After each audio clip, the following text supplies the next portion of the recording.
नमस्कार पेरेंट्स। मैं हूं डॉक्टर पंकज और आपका स्वागत है हमारे चैनल पे। आज हम एक ऐसे विषय पे बात करने जा रहे हैं जो लगभग हर भारतीय घर में बच्चों के स्वास्थ्य को चुपके से प्रभावित कर रहा है। जी हाँ, हम बात कर रहे हैं बच्चों में आयरन की कमी यानी आयरन डिफिशियंसी अनीमिया की। इसे एक साइलेंट खतरा भी कहा जाता है। क्या आपका बच्चा अक्सर बिना किसी वजह से चिड़चिड़ा रहता है? क्या वह रोज खाना खाने में आनाकानी करता है और ठीक से खाना नहीं खाता? या फिर क्या आपने कभी उसे चोरी छिपे मिट्टी या चौक खाते हुए पकड़ा है? अगर ऐसा है तो इसे बिल्कुल भी एक सामान्य बात समझकर नजरअंदाज ना करें। ये सारे संकेत इस बात की तरफ इशारा कर रहे हैं कि आपके बच्चे के शरीर में एनीमिया हो सकता है। पेरेंट्स, अक्सर हमें ऐसा लगता है कि एनीमिया का मतलब सिर्फ कमजोरी होता है, लेकिन बच्चों में इसके लक्षण बहुत अलग होते हैं और बारीक होते हैं, जिन्हें पहचानना बेहद जरूरी है। आइए एक एक करके इन लक्षणों को समझते हैं ताकि आप इन्हें अपने बच्चों को समय रहते पहचान सकें। सबसे मुख्य लक्षण जिन पे नजर रखनी है, चेहरा और शरीर पीला पड़ना सबसे पहला और स्पष्ट लक्षण है। बच्चों की त्वचा, हथेलियों और आंखों के निचले हिस्से का रंग उड़ जाता है और चेहरा पीला पड़ने लगता है।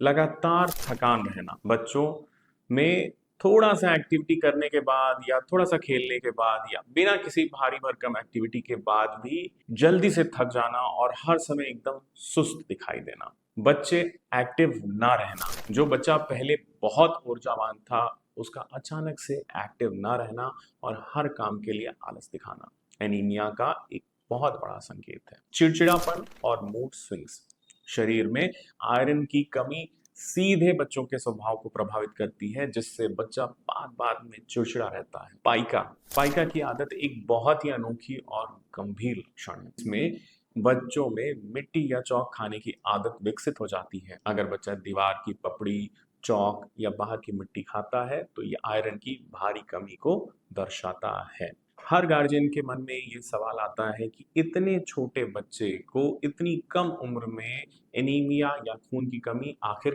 कैसे हो। तो मैंने अपनी क्लिनिकल प्रैक्टिस में ये देखा है कि एनीमिया के 3 सबसे बड़े कारण हैं। 1 साल से पहले गाय का दूध देना, यह हमारे समाज की सबसे बड़ी अनजानी गलती हो रही है। 1 साल से पहले गाय का दूध देने से बच्चों की आंत पे बुरा असर पड़ता है और शरीर में आयरन की कमी होने लगती है, जो एनीमिया का बहुत बड़ा कारण बनता है। कारण नंबर 2, डाइट में आयरन युक्त चीजों की कमी होना या lack of iron in diet. जब बच्चे को ठोस आहार देना शुरू किया जाता है तब उनकी डाइट में आयरन युक्त चीजों की कमी रह जाती है, क्योंकि हम यूजुअली अपने बच्चों को सिर्फ कार्बोहाइड्रेट या दूध पे निर्भर रखना चाहते हैं, या जाने अनजाने में हम उसे जरूरत से ज्यादा कार्बोहाइड्रेट या फैट दे रहे होते हैं, जिससे शरीर में आयरन की कमी हो जाती है। और कारण नंबर 3, पेट में कीड़े होना। बच्चों के पेट में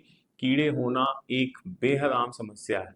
ये कीड़े बच्चे के शरीर का सारा पोषण और खून सोख लेते हैं, जिससे बच्चा खाया पिया शरीर लगने से पहले ही एनीमिक हो जाता है। अब बात करते हैं प्रिवेंशन और ट्रीटमेंट के बारे में, क्योंकि बचाव इलाज से काफी बेहतर होता है। अगर उम्र के हिसाब से आप अपने बच्चे को सही डाइट दे रहे हैं तो ये आपके बच्चे में खून की कमी होने से बहुत बचाव दे सकता है। जैसे 6 महीने तक बच्चों को सिर्फ और सिर्फ माँ का दूध मिलना चाहिए, क्योंकि माँ का दूध सर्वोत्तम होता है।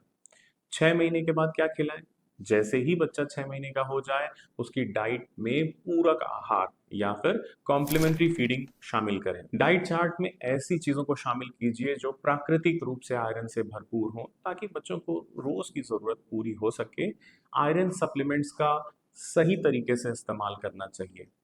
आयरन सप्लीमेंट अगर आप अपने बच्चे को दे रहे हैं तो डॉक्टर की सलाह बेहद ज़रूरी है, क्योंकि जब शरीर में आयरन की बहुत ज़्यादा कमी होती है तो सिर्फ डाइट से इसे ठीक कर पाना मुश्किल होता है। आयरन सप्लीमेंट्स कब और कैसे दें? ऐसे मामलों में बच्चों के डॉक्टर या पीडियाट्रिशियन द्वारा आयरन सप्लीमेंट्स दिए जाते हैं, इन्हें कब देना है, कितनी डोज में देना है और कैसे देना है, ये हमेशा आपको डॉक्टर पूरी तरह से एक्सप्लेन करेंगे और कभी भी आप खुद से मेडिकल स्टोर से खरीद के सिरप ना पिलाएं। मैं अपने क्लिनिकल एक्सपीरियंसेस को आपसे शेयर करना चाहता हूँ। एक केस मुझे बहुत दिनों पहले मिला जिसमें बच्चे का खून 3.5 ग्राम था, 3.5 ग्राम हीमोग्लोबिन था।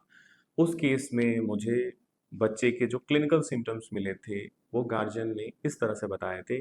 बच्चा हर वक्त चिड़चिड़ा रहता है, कुछ भी खाता पीता नहीं है, एकदम सुस्त रहता है, बेजान रहता है और बार बार बीमार पड़ता है। और वो फैमिली बहुत ही अच्छी family, well to do family थी। तो कभी कभी लोगों को भ्रांति हो जाती है कि ये बीमारी तो केवल उन परिवारों में होती है जिनके परिवार बहुत अफोर्डेबल नहीं होते हैं। ऐसा बिल्कुल भी नहीं सोचना है। ये बीमारी किसी भी तबके के मरीज को के घर में उसके बच्चों को हो सकती है, क्योंकि आयरन डिफिशियंसी एनीमिया एक बहुत ही कॉमन बीमारी हमारे समाज में देखने को मिलती है। तो उस केस में जब हमने उस बच्चे को एडमिट किया, उसके टेस्ट कराए, तब हमें पता चला कि उसका हीमोग्लोबिन बहुत कम है और हमें मजबूरी में उस बच्चे को एडमिट करके उसको ब्लड ट्रांसफ्यूजन देना पड़ा, मतलब उस बच्चे को खून चढ़ाना पड़ा। जब उस बच्चे को हम लोगों ने खून चढ़ाया, खून चढ़ाने के उपरांत जब उस बच्चे को फॉलो अप किया और अलग अलग तरह के आयरन सप्लीमेंट दिए गए, तब उस बच्चे में ड्रास्टिक इंप्रूवमेंट देखने को मिला।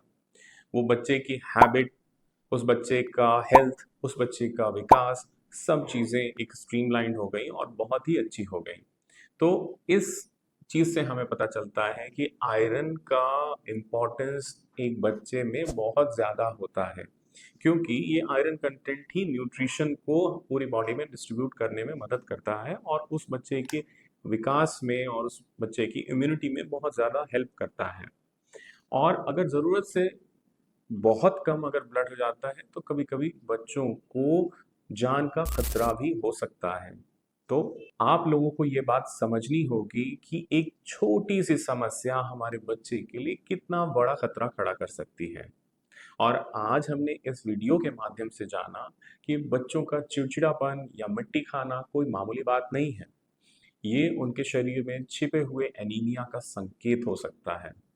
तो सजग रहें, अपने बच्चों की डाइट पे ध्यान दें और अगर किसी भी लक्षण के दिखने के बाद आपको ऐसा लगे कि आपके बच्चे में इस तरह की समस्याएं आ रही हैं, तो अपने पीडियाट्रिशियन से तुरंत संपर्क करें। अगर आपको इस वीडियो के द्वारा दी गई जानकारी में से कोई भी एडवाइस अच्छी लगी या मददगार लगी हो, तो इस वीडियो को लाइक करिए। इसे उस हर नए माता-पिता के साथ ज़रूर शेयर करिए जो अपने बच्चों की सेहत को लेके चिंतित हैं, और हमारे चैनल को सब्सक्राइब करना ना भूलें ताकि बच्चों के स्वास्थ्य से जुड़ी हुई ऐसी ही साइंटिफिक जानकारियाँ आपको मिलती रहें। धन्यवाद और जय हिंद।